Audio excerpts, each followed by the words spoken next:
کیا کسی کی وصیت کو تبدیل کر سکتے ہیں؟ کیا یہودی و نصارہ کی وصیت کو بدل سکتے ہیں؟ سب سے خطرناک گناہ کون سا ہے؟ آئیے ان سوالات کے جوابات جانتے ہیں آج کے ایپیسوڈ میں۔ بسم اللہ الرحمن الرحیم۔ ناظرین محترم، السلام علیکم ورحمۃ اللہ وبرکاتہ۔ سبیل قرآن کے اس تفسیر پروگرام میں ایک بار پھر آپ سبھی کا استقبال کرتے ہیں۔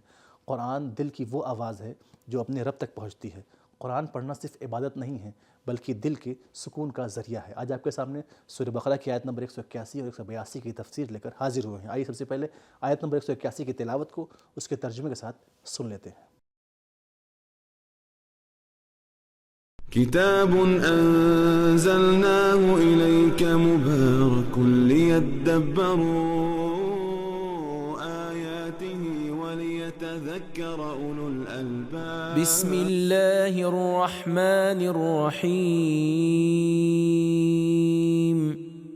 فمن بدله بعدما سمعه فإنما إثمه على الذين يبدلونه ان اللہ سمیع علیم۔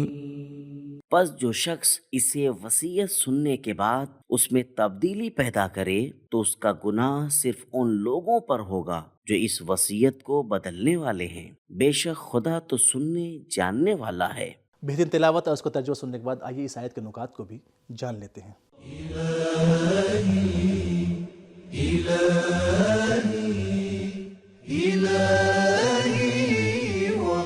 یہ آیت ان افراد کے لیے تاکید ہے جو دوسروں کی وصیتوں میں تغیر و تبدل کے مرتکب ہوتے ہیں۔ ان کو خبردار کر رہی ہے کہ اگر کوئی شخص وصیت کو سننے اور اس کے موضوع اور موارد سے باخبر ہونے کے باوجود اس میں تبدیلی کرتا ہے تو اس تبدیلی کا گناہ اسی شخص پر ہوگا جو اس ناشائستہ عمل کا مرتکب ہوتا ہے۔ البتہ وصیت کرنے والے کو اس کا ثواب مل جاتا ہے۔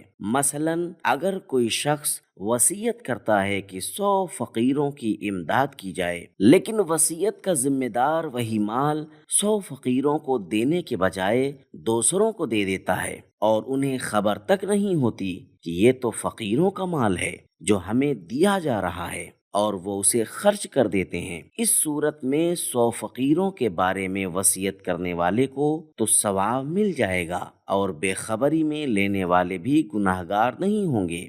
گناہ صرف اس شخص پر ہوگا جو درمیان میں واسطہ تھا اور اس نے وصیت میں تبدیلی پیدا کر دی ہے۔ ایسے شخص کو معلوم ہونا چاہیے کہ خداوند عالم سننے اور جاننے والا ہے، اور وہ اس فعل کی سزا اسے قیامت کے دن یا پھر اسی دنیا میں ضرور دے گا۔ حدیث میں پڑھتے ہیں کہ اگرچہ وصیت کسی یہودی یا نصرانی کے حق میں ہو، اسے تبدیل نہیں کرنا چاہیے۔ تفسیر نور الثقلین جلد نمبر 1 صفحہ نمبر 159۔ اہم اور مفید نکات کو جان لینے کے بعد آئیے اس آیت کے پیغامات کو بھی سن لیتے ہیں۔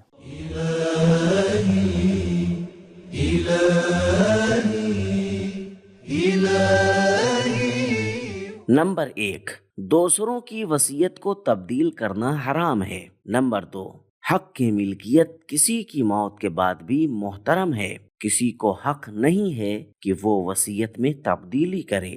نمبر 3، جانتے بوجھتے ہوئے اور خود غرضی پر مبنی گناہ کا ارتکاب خطرناک ہے۔ نمبر 4، اس بات پر ایمان کہ ہم اللہ تعالیٰ کی بارگاہ میں حاضر ہیں تقوی اختیار کرنے اور لوگوں کی وصیت میں تبدیلی نہ کرنے کا بہترین سبب ہے۔ اب آئیے سورہ بقرہ کی آیت نمبر 182 کی تلاوت کو اس کے ترجمے کے ساتھ سن لیتے ہیں۔ فمن خاف من موص جنفا او اثما فاصلح بینہم فلا اثم علیہ ان اللہ غفور رحیم۔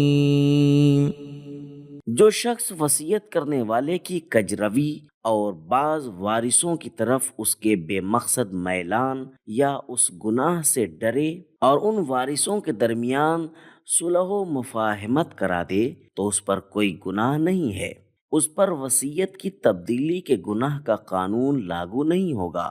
بے شک خداوند عالم بخشنے والا مہربان ہے۔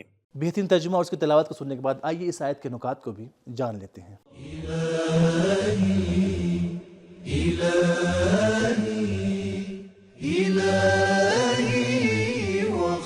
صاحب مجموع البیان نے جنفن کا معنی بے شعوری میں گناہ کی طرف مائل ہونا اور اثمن کا معنی شعوری طور پر گناہ کی طرف مائل ہونا کیا ہے۔ اسلام میں جو چیز منع کی گئی ہے وہ صحیح وصیت کو بدلنا ہے، لیکن اگر وصیت فتنے کا سبب ہو یا شرعی معیار کے خلاف ہو تو اس میں تبدیلی جائز ہے۔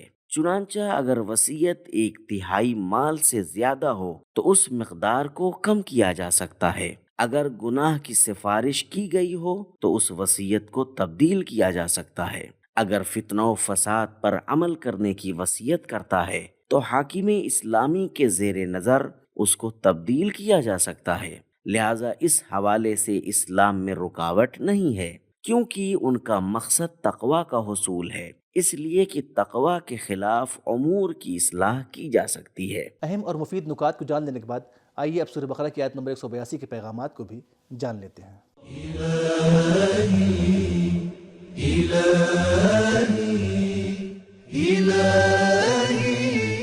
نمبر 1، اہم اور مہم کی ہر حالت میں رعایت کی جائے گی۔ اگرچہ وصیت کا احترام مہم ہے، لیکن فتنہ و فساد کو دور کرنا اور مسلمانوں کے امور کی اصلاح اس سے بھی اہم ہے۔ نمبر 2، وصیت کو تبدیل کرنے کا مقصد صرف فتنے کو دور کرنا اور اصلاح کرنا ہو۔ تو ناظرین، ہم نے جانا کہ صحیح وصیت کو تبدیل کرنا حرام ہے، لیکن اگر وصیت فتنے کا سبب ہو یا پھر شرع کا خلاف ہو تو اسے بدلنا جائز ہے، اور وصیت چاہے یہودی کی ہو چاہے نصارہ کی ہو اسے بدل نہیں سکتے۔ اور جان بوجھ کر خود غرضی کی بنا پر گناہ کرنا سب سے خطرناک گناہ ہے۔ تو ہمارا آج کا ایپیسوڈ یہ ختم ہوا، ملتے ہیں اگلے ایپیسوڈ میں، تب تک کے لیے خدا حافظ۔ سبیل قرآن، قرآنی سماج کی پہچان۔